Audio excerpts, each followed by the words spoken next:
Vista la recente uscita di Helix Stadium Native, negli ultimi giorni ho voluto provare questo software per farmi un'idea di come suona la nuova Helix Stadium e che novità troviamo in questa rispetto alla vecchia Helix. Vi anticipo già però che sono rimasto abbastanza deluso, almeno allo stato attuale. Fra 10 secondi vi spiego perché.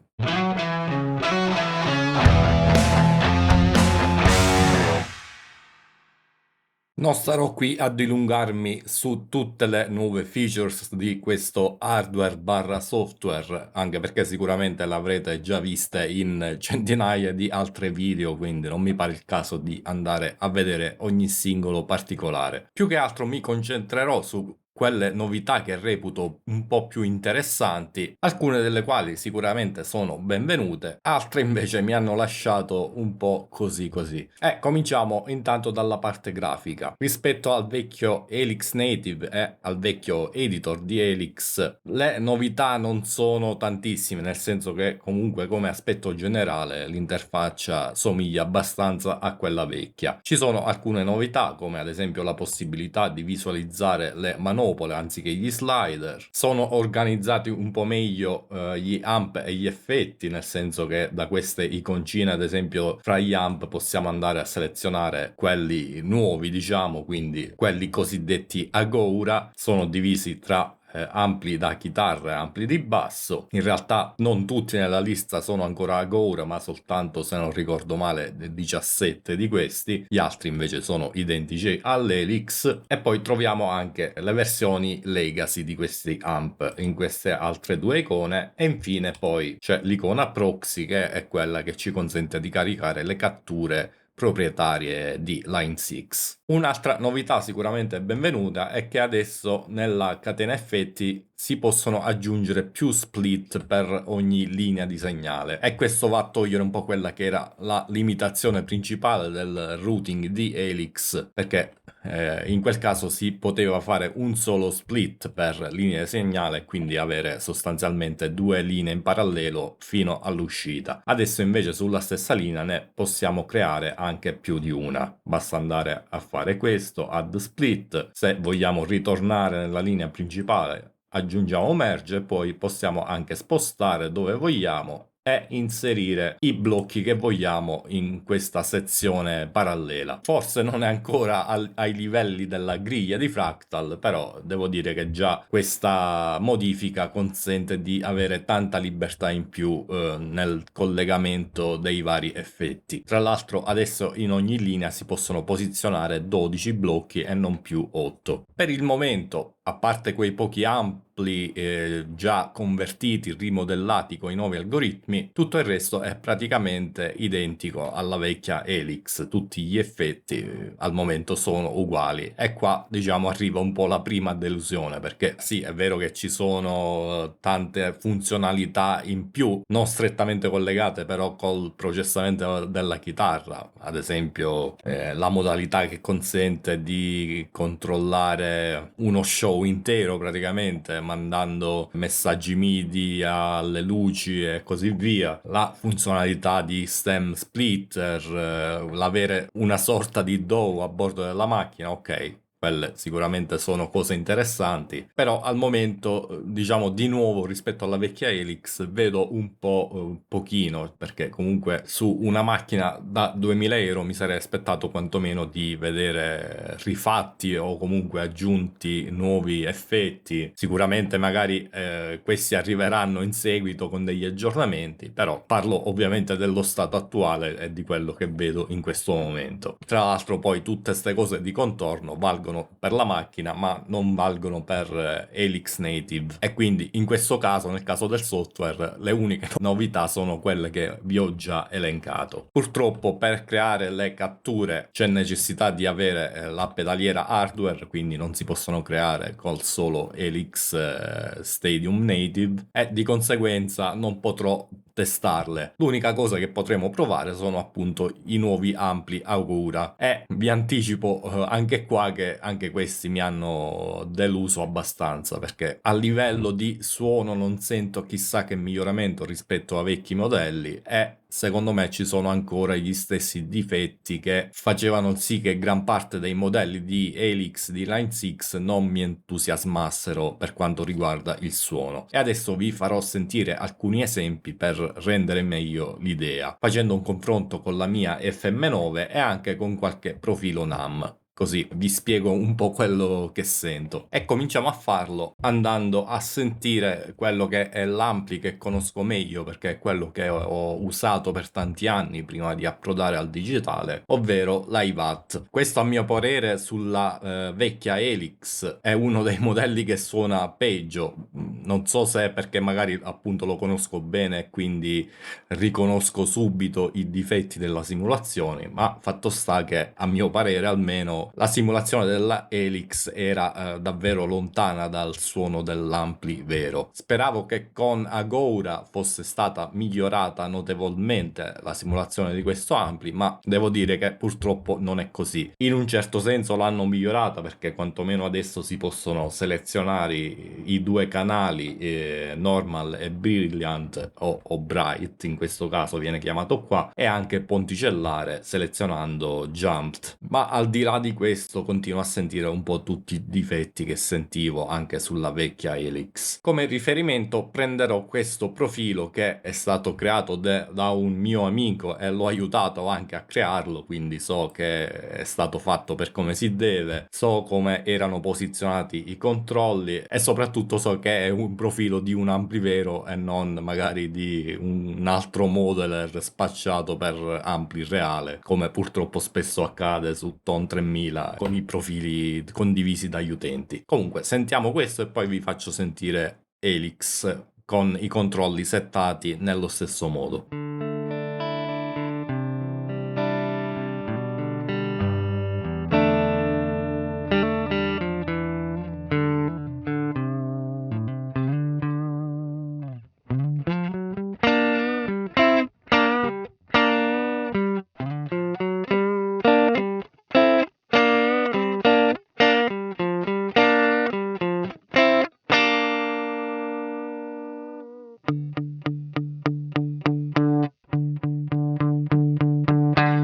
Allora, sentite che già di base il suono di Helix è abbastanza lontano da quello del profilo, ma non tanto come equalizzazione generale, perché comunque quella si può correggere agendo appunto sui controlli dell'amp, ma più che altro cambia parecchio il feel e soprattutto diciamo un po' l'attacco della nota, la risonanza sulle basse, e quello purtroppo si fa tanta fatica a riuscire a replicarlo su Helix vecchia e devo dire un po' la stessa cosa anche su Helix Stadium. Adesso poi non so, magari la versione dell'iPad che hanno modellata loro è totalmente diversa da quella a cui sono abituato, da quella da cui è stato fatto questo profilo. Questo non ve lo so dire, sinceramente. Fatto sta che questa simulazione mi dà un po' l'impressione di stare suonando con un'amplia transistor e diciamo manca completamente quel calore, per usare termini un po' inflazionati, che è tipico di questo amplificatore. Ovviamente sia il profilo che la simulazione di Helix passano attraverso lo stesso IR per rendere il confronto equo e l'IR è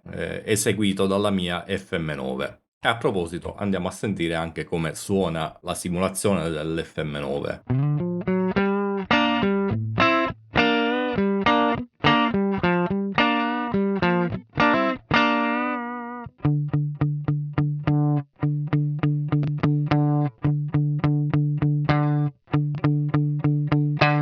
Come sentite nemmeno questa suona identica al profilo NAM, però qua è principalmente una differenza di equalizzazione e ho già provato e in effetti si riesce a replicare praticamente al 99% uguale semplicemente andando a cambiare i controlli di medi e alti. Ad esempio, setto questo a 3, treble a 5.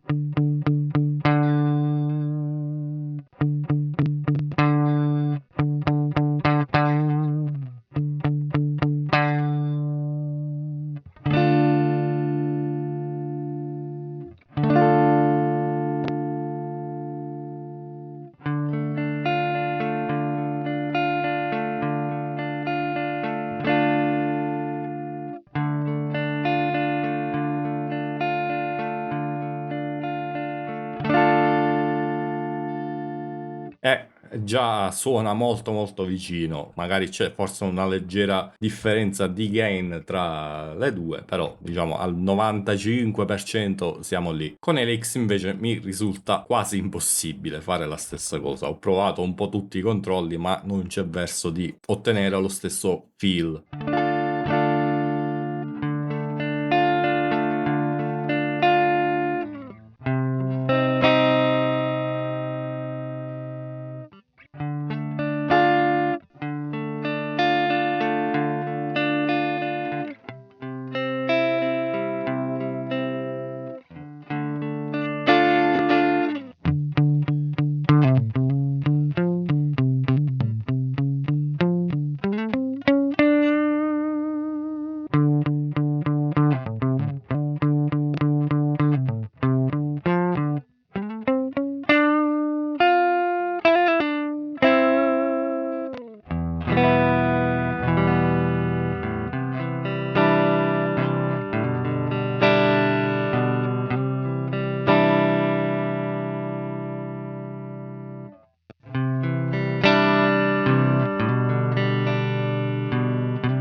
Niente, fidatevi che ci ho provato, sono stato parecchio tempo a provare varie combinazioni di manopole, ma non riesco a farlo suonare, non dico uguale, ma comunque abbastanza vicino al profilo NAMM, che tra l'altro corrisponde, diciamo, a quello che ricordo dei miei ampli, nel modo in cui suonavano. Helix ha, diciamo, sempre questa sorta di suono nasale a cui manca anche un po' il contenuto armonico dell'ampli vero, ha un comportamento dinamico completamente diverso. Insomma, secondo me ci sono un bel po' di cose da correggere, almeno in questo modello. Facciamo la prova anche a sentire come reagisce andando ad alzare il livello in ingresso, quindi di fatto aumentando la distorsione dell'ampli, il gain. Ho aggiunto 18 decibel qua dal controllo di input gain del plugin.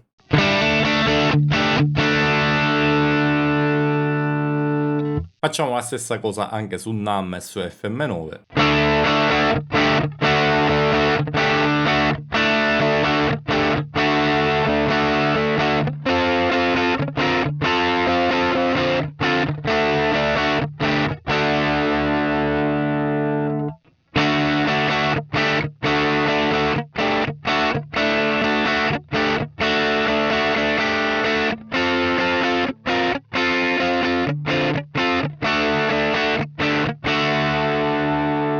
Sentite anche qua il carattere della distorsione di FM9 è molto vicino a quello del profilo NAMM, mentre quello di Helix suona in modo abbastanza diverso. Comunque passiamo anche a qualche altro amplificatore, andiamo a fare un po' lo stesso confronto, vediamo che succede in quel caso. Anche in questo caso partiamo dagli stessi settaggi.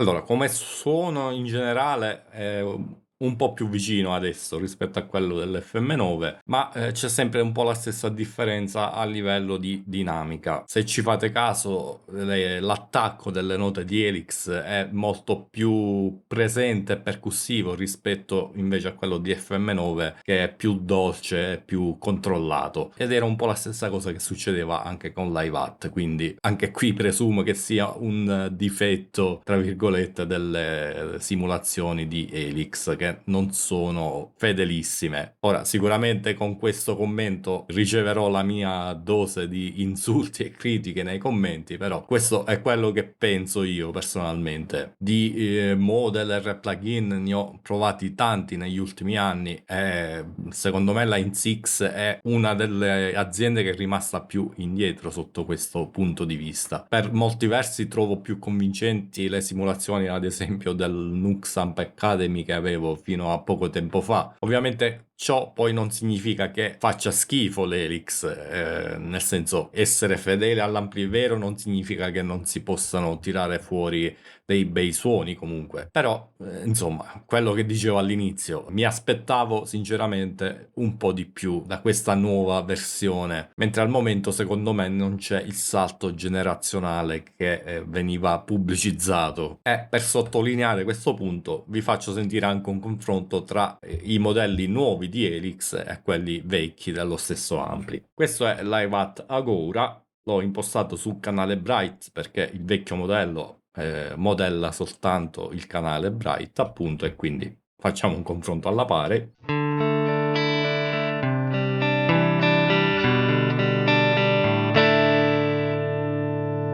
E questo è quello Legacy.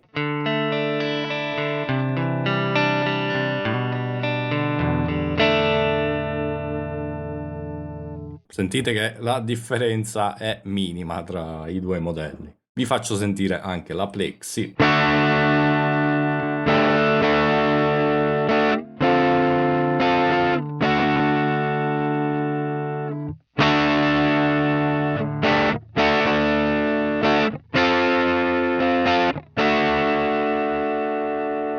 Anche qua qualche piccolissima differenza, ma niente di eclatante, diciamo così. Poi, come dicevo, la lista degli effetti è praticamente uguale a quella che trovavamo sulla vecchia Helix e sul vecchio Helix Native.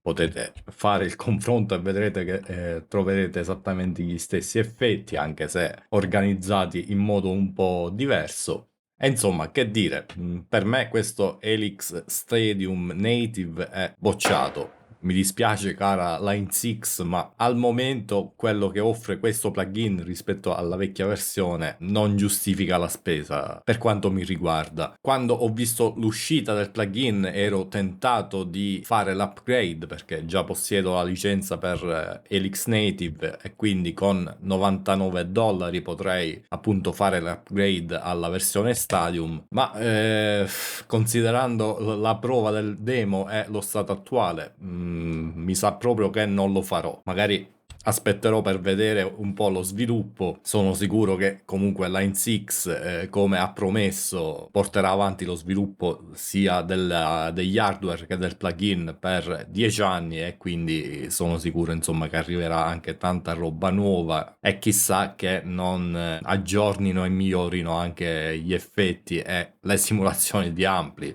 anche se ci spero poco su quest'ultime. Per chi possiede la pedaliera può avere senso acquistarlo anche ora perché comunque consente di magari prepararsi i suoni e usarli sul PC senza bisogno della pedaliera, quello sicuramente è una comodità. Per chi come me usa tutt'altro a livello hardware, spendere 100 euro per aggiornare un plugin che offre ben poco rispetto alla versione che già possiedo ha pochissimo senso, e sono sicuro insomma che tanti di voi la penseranno un po' allo stesso modo. Forse avrò detto qualche opinione altamente impopolare in questo video, però diciamo questa è la mia opinione a riguardo di questo plugin e questa piattaforma, quindi se non siete d'accordo, pace. In ogni caso fatemi sapere nei commenti cosa ne pensate e magari se volete ne discutiamo. Come sempre, se volete lasciate anche un like al video ed iscrivetevi se volete essere aggiornati sulle prossime uscite. Detto questo vi mando un saluto e vi do appuntamento al prossimo. Ciao!